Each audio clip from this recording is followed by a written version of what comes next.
अस्सलाम वालेकुम एवरीवन। आज की इस वीडियो में आपके साथ ऐसे 5 डिफरेंट हॉट क्वेश्चंस को डिस्कस करूंगा जो कि आपने ही मुझसे पूछे हैं either in the comment section, Instagram पर या टिकटॉक पर।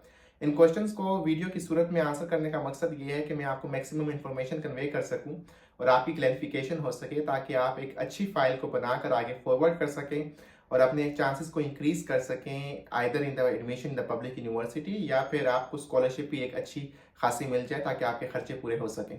तो अगर आप इंटरेस्टेड हैं इस वीडियो को देखते रहें क्योंकि ये क्वेश्चंस मोर और लेस आपके भी होंगे। जैसे कि मैंने आपको बताया ये काफ़ी कॉमन क्वेश्चंस हैं और आने वाली वीडियोस भी मैं इस तरह बनाता रहूँगा ताकि आपकी मैक्सिमम हेल्प हो सके। इसके अलावा अगर फिर भी आप मेरे से वन ऑन वन बात करना चाहते हैं, अपनी प्रोफाइल को रिव्यू करवाना चाहते हैं, डॉक्यूमेंट्स रिव्यू करवाना चाहते हैं या कोई भी करियर से रिलेटेड बात करना चाहते हैं तो वन ऑन वन मीटिंग का लिंक जो है वो इस वीडियो की डिस्क्रिप्शन में मौजूद है, जो कि आप जाकर अपने लिए कोई ना कोई स्लॉट बुक कर सकते हैं and I will reply you as soon as possible. तो चलें, अगर आप इस वीडियो की बात की जाए तो पहला क्वेश्चन जो हमसे पूछा गया है वो है एलन वर्ल्ड की तरफ से कि एतुदिया फ्रांस में यूनिवर्सिटीज की एडमिशन कब ओपन होंगे, अभी तो क्लोज है। तो मैं आपको बताता चलूं कि एतुदिया फ्रांस पे एडमिशन अभी क्लोज नहीं है, अभी ओपन है एडमिशन।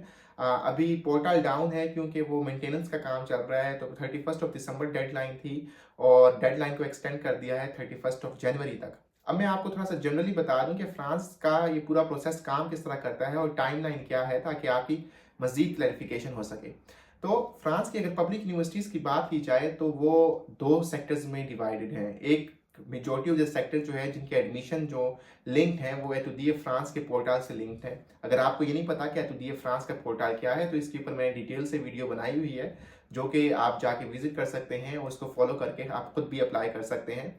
तो एतुदिया फ्रांस से मुंसलिक है मेजोरिटी ऑफ द यूनिवर्सिटीज़ और आप उसको कलेक्टिवली अप्लाई कर रहे होते हैं एतुदिया फ्रांस के थ्रू। तो इन सारी यूनिवर्सिटीज़ के और सारे प्रोग्राम्स की जो डेडलाइन है वो 31 जनवरी है, ठीक है। ये अपडेटेड डेडलाइन है तो इसको आपने वो नहीं करना, कंफ्यूज नहीं करना। इसके बाद बात की जाती है कि बहुत सी ऐसी यूनिवर्सिटीज़ भी हैं फ्रांस की जो कि पब्लिक यूनिवर्सिटीज़ हैं लेकिन वो इंडिपेंडेंटली काम करती हैं। मतलब ये कि आप उनके पोर्टल पे डायरेक्टली जाके अप्लाई करते हो, यानी यूनिवर्सिटी के पोर्टल पर, एतुदिया फ्रांस के नहीं, क्योंकि वो एतुदिया फ्रांस के साथ मुंसलिक नहीं है। अब इन यूनिवर्सिटी की जो डेडलाइन होती है वो हर यूनिवर्सिटी की डेडलाइन डिफरेंट होती है। उसमें कोई एक जनरल क्राइटेरिया नहीं है कि मैं आपको बता सकूं कि यार ये यूनिवर्सिटीज़ जो है लेट्स से जनवरी से फरवरी तक इनकी डेडलाइन होती है, नहीं। बट मैं आपको बताता चलूं कि जो इनका एक वो होता है, टाइम होता है, स्लॉट अगर मैं बता दूं तो वो जनवरी से स्टार्ट होती हैं और वो मई तक एडमिशन प्रोसेसेस उनके चल रहे होते हैं। अब ये आपको देखना पड़ेगा कि आप जिस यूनिवर्सिटी में अप्लाई कर रहे हैं उसकी क्या डेडलाइन है अगर वो एतुदिया फ्रांस के साथ मुंसलिक नहीं है। ये भी पब्लिक यूनिवर्सिटीज़ ही हैं लेकिन ये कुछ जो यूनिवर्सिटीज़ हैं ये इंडिपेंडेंटली काम करती हैं as compared to Etudes France. So I hope कि क्लैरिफिकेशन हो गई होगी। एतुदिया फ्रांस का पोर्टल अभी मेंटेनेंस में है लेकिन जैसे ही वो ओपन होगा 31 जनवरी लास्ट डेट है, आप नई एप्लीकेशन उसके बाद सबमिट नहीं कर पाएंगे। साथ साथ अगर इंडिपेंडेंट यूनिवर्सिटीज़ को आप देखना चाह रहे हैं तो आपको देखना पड़ेगा कि उनकी डेडलाइंस क्या है। हर यूनिवर्सिटी की डेडलाइन डिफरेंट होगी। इसके बाद अगर दूसरे क्वेश्चन की बात की जाए तो वो है आरिफ की तरफ से और वो पूछ रहे हैं कि भाई फाइल सबमिट होने के बाद क्या प्रोसेस है और कितना टाइम लगता है।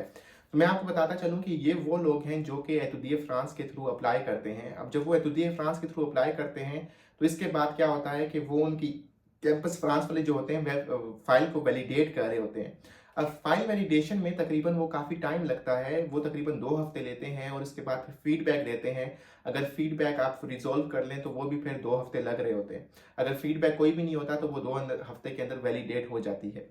तो अब कुछ लोग वो हैं जिनकी फाइल तो वैलिडेट हो चुकी है जो कि इंतजार कर रहे हैं इंटरव्यूज के, और कुछ लोग वो हैं जिनकी अभी तक फाइल वैलिडेट ही नहीं हुई। तो वो लोग जो कैंपस फ्रांस के थ्रू अप्लाई कर रहे हैं, तो दिए फ्रांस के थ्रू अप्लाई कर रहे हैं, तो वो लोग जिनकी फाइल ऑलरेडी वैलिडेट हो चुकी है उनके नेक्स्ट स्टेप्स क्या हैं, तो ये आरिफ हमसे वो पूछ रहे हैं। तो अगर मैं बताता चलूँ कि जैसे ही आपकी फाइल वैलिडेट होती है तो उसके बाद वो आपको ईमेल करते हैं फीस सबमिशन की। तो आपको 30,000 रुपीज़ जो है, पाकिस्तानी रुपीज़ जो है वो आपको सबमिट करवाने होते हैं एज अ फी, और उसके बाद आपको उनको प्रूफ भेजना पड़ता है। जब वो प्रूफ भेजते हैं तो उसके बाद भाई वो आपकी फाइल को आगे फॉरवर्ड करते हैं यूनिवर्सिटीज़ की तरफ। लेकिन बिफोर डूइंग दैट वो कैंपस फ्रांस वाले मेजोरिटी ऑफ द टाइम वो आपका इंटरव्यू भी कंडक्ट करते हैं। तो वो अब जब इंटरव्यू की बात की जाए तो यूजुअली वो डेडलाइन के बाद हो रहे होते हैं। तो अभी क्योंकि डेडलाइन थी 31 दिसंबर, तो उन्होंने कहा था कि हम जनवरी में इंटरव्यू स्टार्ट करेंगे, लेकिन अनफॉर्चुनेटली अभी जनवरी तो डेडलाइन एक्सटेंड हो गई है, तो वी डोंट नो कि वो क्या होगा। लेकिन फाइल जो रिमेनिंग वैलिडेशन वाली रहती हैं वो उनको वैलिडेट कर रहे होंगे, और मे बी वो जो है इंटरव्यूज भी स्केड्यूल करना शुरू कर दें ताकि जो लोग एक ब्लॉकेड बना हुआ है उसको रिजोल्व कर सकें। सो जो नेक्स्ट स्टेप है वो यही है कि भाई आपने एक तो फीस सबमिट करवा दी होगी, उसके बाद फिर आपकी जो है इंटरव्यू स्केड्यूल होगा। इंटरव्यू जब स्केड्यूल होगा उसके बाद आपको यूनिवर्सिटीज की तरफ से रिस्पॉन्स आ रहा होगा, और फिर उसके बाद वीज़ा की बात आएगी। सो ये तो था उसके बाद फाइल वैलिडेशन के बाद का प्रोसेस। सो ये सेकंड क्वेश्चन भी आई होप की क्लैरिफिकेशन हो गई होगी। सो इसके बाद अगर तीसरे क्वेश्चन की बात की जाए तो ये हमारे से पूछा गया है आमना की तरफ से कि भाई एक्सपीरियंस शेयर करूं कि भाई study in France for females, specifically जब हिजाब की बात आती है तो कैसा एक्सपीरियंस मेरा रहा है, लाइक इर्द गिर्द माहौल देखते हुए, तो क्या कोई मसला तो नहीं है, फ्लेक्सिबल है कि नहीं। तो अगर इसकी मैं बात करूं तो टू बी ऑनेस्ट यूजुअली क्या होता है कि हमारी मीडिया पे पोर्ट्रे किया जाता है कि यहाँ पर वुमेन लेट्स से हिजाब या फिर बुर्का और इस तरह चीज़ों पे काफ़ी पाबंदी है, तो मुसलमानों को यहाँ पे नहीं जाना चाहिए, और इस तरह काफ़ी नेगेटिव सेंटिमेंट्स होते हैं मुसलमानों के लिए पोर्ट्रे की जाते हैं मीडिया पे कि भाई फ्रांस में पाए जाते हैं। लेकिन जब यहाँ पे आप आते हैं ग्राउंड रियलिटीज़ काफ़ी अजीब किस्म की डिफरेंट हैं, जो कि आपको कभी कभार लगता है कि मीडिया और ग्राउंड रियलिटीज़ में काफ़ी ज़्यादा फ़र्क है। एक चीज़ मैं आपको बताना चलूँ कि फ्रांस में जो मुस्लिम पॉपुलेशन है वो 10% है ऑफ टोटल आबादी। ये हाईएस्ट नंबर ऑफ मुस्लिम्स हैं in any country across all Europe. तो फ्रांस में ही सबसे ज़्यादा पॉपुलेशन है मुस्लिम की, फर्स्ट ऑफ ऑल आपको ये मालूम होनी चाहिए। और यहाँ पे मॉस्क मस्जिदें वगैरह भी बहुत ज़्यादा हैं। मैं आपको ये भी बताता चलूँ कि आपको ये बात काफ़ी अजीब लगेगी, स्ट्रेंज लग रही होगी कि भाई फ्रांस में जितने मैंने मुसलमान औरतों को हिजाब करते हुए देखा है उतने लोगों को मैं सिर्फ पाकिस्तान में नहीं देखता प्योरली हिजाब करते हुए। यानी यहाँ पे हिजाब की जो रेशियो है वो काफ़ी ज़्यादा है among Muslim as compared to what we see in the Muslim world. So कोई डिस्क्रिमिनेशन मैंने आज तक नहीं देखी। मेरे काफ़ी दोस्त हैं जो कि हिजाब करती हैं, डिफरेंट कंट्री से बिलोंग करती हैं, लेकिन उनको कभी कभी मसला नहीं आया, पीएचडीज कर रही हैं, जॉब की उन्होंने, ठीक है, कोई हेरेसमेंट का इशू नहीं हुआ। सो काफ़ी आप जो काम बगैर हिजाब वाले लोग करते हैं वो आप ही कर सकते हैं, कोई इशू नहीं है। तो ये आपने माइंड में नहीं रखना, और ये इसके बारे में इतनी बड़ी टेंशन लेने की ज़रूरत नहीं है। थोड़ी बहुत रेसिज्म हर जगह हो किया जाता है अगेंस्ट मुस्लिम और कुछ स्पेसिफिक लोगों की तरफ से, लेकिन इसका मतलब ये नहीं कि पूरी कम्युनिटी ऐसी है। तो मैं जनरलाइज तो नहीं करूँगा। तो जनरली जो मुझे परसेप्शन नज़र आया है वो यही है कि कोई इतना इशू नहीं है, सारी चीज़ें नॉर्मल हैं, और आपको काफ़ी ज़्यादा मुस्लिम मिलेंगे हर जगह। आप किसी भी पेरिस चले जाएँ, आप मार्सेई चले जाएँ, लियोन चले जाएँ, कहीं पे भी आप किसी बड़ी सिटी में चले जाएँ, आपको बहुत ज़्यादा मुस्लिम पॉपुलेशन मिलेगी।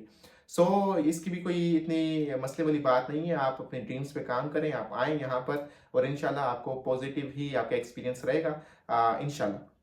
सो इसके बाद अगर फोर्थ क्वेश्चन की बात की जाए, और वो है हमारी अब्दुल बसीर की तरफ से, और वो है कि कैंपस फ्रांस वीज़े के लिए इंटरव्यू लेता है कि नहीं लेता, ठीक है। तो मैं आपको बताता चलूँ कि यूजली दो तरह के इंटरव्यू होते हैं, एक होता है एम्बेसी इंटरव्यू लेती है और एक होती है कैंपस फ्रांस इंटरव्यू लेती है।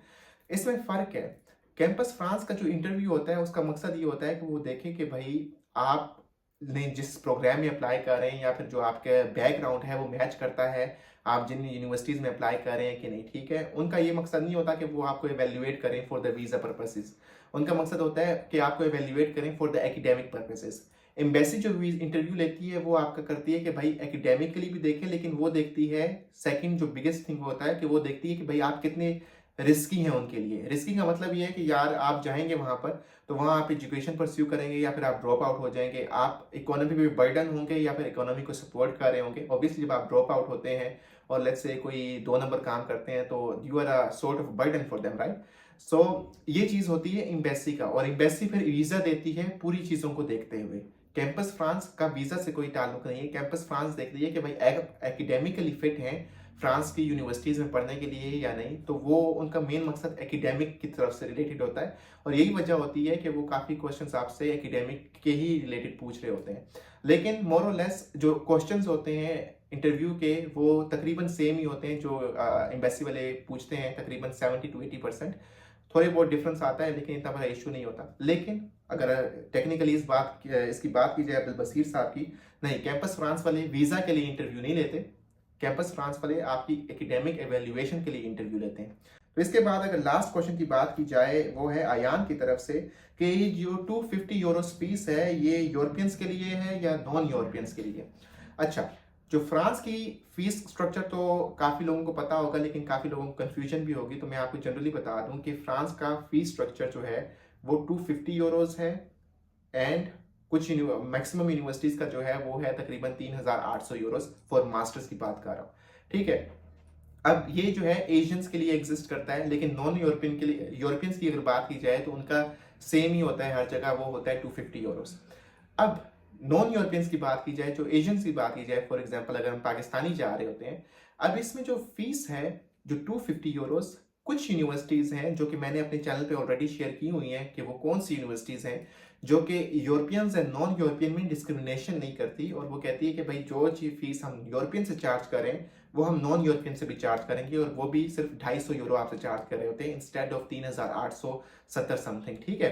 तो वो कौन सी यूनिवर्सिटीज़ हैं वो मैंने ऑलरेडी अपने चैनल पर शेयर की हुई हैं, आप जाकर देख सकते हैं, और आपकी वो उनके अंदर आप अप्लाई भी कर सकते हैं, और लोगों का एडमिशन भी होता है उनके अंदर 250 यूरोज में सिर्फ। लेकिन मेजोरिटी ऑफ द यूनिवर्सिटीज जो होती हैं ये अब नेशनल फीस है, ठीक है, 250 यूरोज एंड 3870। जो आजकल जो नेशनल फी चल रही है वो 3870 है। ये एक लॉ पास हुआ था, उस लॉ से पहले जो नेशनल फीस थी वो सिर्फ 250 यूरो थी, तो सबकी सिर्फ 250 यूरो थी। लेकिन कुछ 3-4 साल पहले उन्होंने लॉ पास किया, तो उन्होंने यूरोपियन और नॉन यूरोपियन में जो है डिस्क्रिमिनेशन कर दी, और नॉन यूरोपियन की जो फीस थी उसको इंक्रीज कर दिया। लेकिन कुछ यूनिवर्सिटीज़ ने, मैक्सिमम यूनिवर्सिटीज़ को इसको एक्सेप्ट किया, और कुछ यूनिवर्सिटीज़ ने कहा कि नहीं भाई हम डिस्क्रिमिनेशन के साथ नहीं चलेंगे, तो हम अपनी फीस स्ट्रक्चर को यही रखेंगे।